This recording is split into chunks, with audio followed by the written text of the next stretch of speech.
হে everyone, আজ আমি এই ভিডিওটাতে ওয়ান অ্যাক্টের একটা প্লে ডিসকাস করব, রাইডার্স টু দ্য সি, যেটা জন মিলিংটন সিঞ্জের লেখা। ইনি একজন আইরিশ পোয়েট ছিলেন। জন মিলিংটন উইলিয়াম বাটলার ইয়েটসের বন্ধু ছিলেন। এটা একটা ট্র্যাজিক প্লে যেখানে আইরিশ রুরাল লাইফকে দেখানো হয়েছে। আইরিশ লিটারেরি রেনেসাঁর সময় এই প্লেটা লেখা হয়।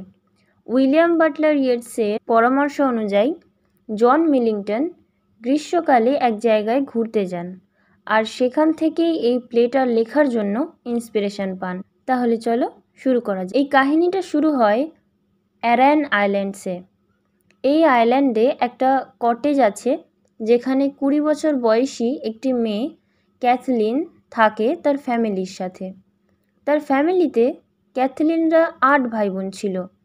ক্যাথলিন, নোরা, বার্টলে, শন, সিমাস, স্টিফেন, প্যাচ আর মাইকেল। কিন্তু তাদের বাবা আর বাকি 4 ভাই মারা যায়। কাহিনীর শুরুতে ক্যাথলিন তার রান্নাঘরে কাজ করছিল। তার ছোট বোন নোরা জামাকাপড় ভরা একটা বাস্কেট তার কাছে আনে। নোরা বলে তাদের মা মরিয়া পাশের ঘরে শুয়ে আছে, আর এই বাস্কেটে তাদের ভাই মাইকেলের জামাকাপড় আছে। মাইকেল সমুদ্র যাত্রায় গিয়েছিল, কিন্তু সে তখনও ফেরেনি। হতে পারে সে মারা গেছে। নোরা মাইকেলের জামাকাপড় খুঁজে পেয়ে ক্যাথলিনের কাছে এনেছে।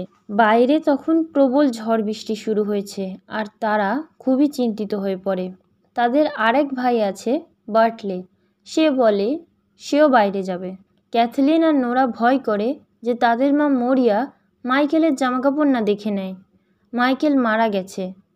এমনিতেও মরিয়া তার হাজব্যান্ডকে হারিয়েছে, আবার তার ছেলে মাইকেলের মারা যাওয়ার কথা শুনলে তার শক লাগবে। তাই ক্যাথলিন কি করে, ওই কাপড়ের বান্ডিলটা লুকিয়ে রাখে। এবার তার মা মরিয়া তাদের জিজ্ঞাসা করে তাদের ভাই বার্টলে কোথায় গেছে। এত ঝড় বৃষ্টিতে বাইরে যাওয়ার কোনো প্রয়োজন নেই।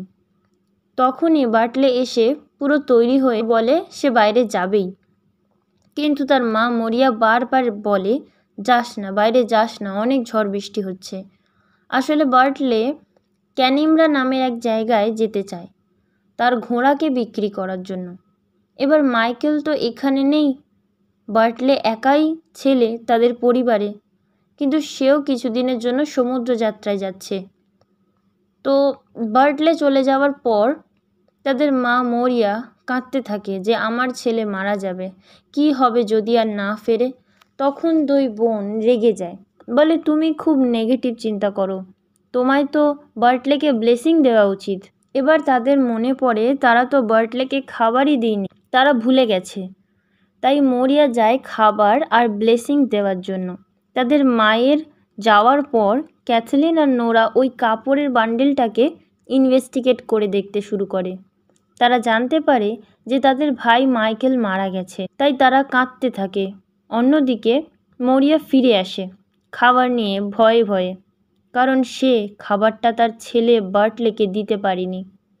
সে ভয়ে ভয়ে বলে যে সে বার্টলের পেছনে মাইকেলের ভূত দেখেছে। এটা শুনে ক্যাথলিনও অনেক ভয় পেয়ে যায়। ক্যাথলিন বলে এটা একটা সাইন হতে পারে, আমাদের বার্টলেকে যেতে দেওয়া উচিত হয়নি। ক্যাথলিন আর নোরা সমুদ্রের ধারে বসে কাঁদতে থাকে। মরিয়া কটেজে ফিরে গেলে ক্যাথলিন মাইকেলের জামাকাপড়গুলো দেখিয়ে জানায় মাইকেলের মৃত্যুর খবর। এবার তখনই খবর আসে যে বার্টলেও মারা গেছে, জলে ডুবে গিয়ে তার মৃত্যু হয়েছে। সে মারা গেছে আর তার বডি অন্য শহরে পাওয়া গেছে। মরিয়া তার পরিবারের সব ছেলেদেরকে মারা যেতে দেখেছে। বাটলের মৃত্যুর খবর শুনে মরিয়াও মরতে চায়। তো এটাই ছিল জন মিলিংটনের লেখা Riders to the Sea. William Butler Yeats যখন গ্রীষ্মকালে মিলিংটনকে অ্যারান আইল্যান্ডসে যেতে বলেছিলেন 1897-এ, সেখানে তিনি 5 বছর ছিলেন। সেখানে অ্যানেসম্যান নামে একজন ব্যক্তি, যার মৃতদেহ ভেসে এসেছিল সমুদ্র থেকে, তার কাহিনী থেকে জন মিলিংটন এই রাইডার্স টু দ্য সি প্লেটা লেখার জন্য আইডিয়া পান। তো ফ্রেন্ডস, আশা করি তোমরা বুঝতে পেরেছো। দেখা হবে তাহলে নেক্সট ভিডিওতে। Thanks for watching.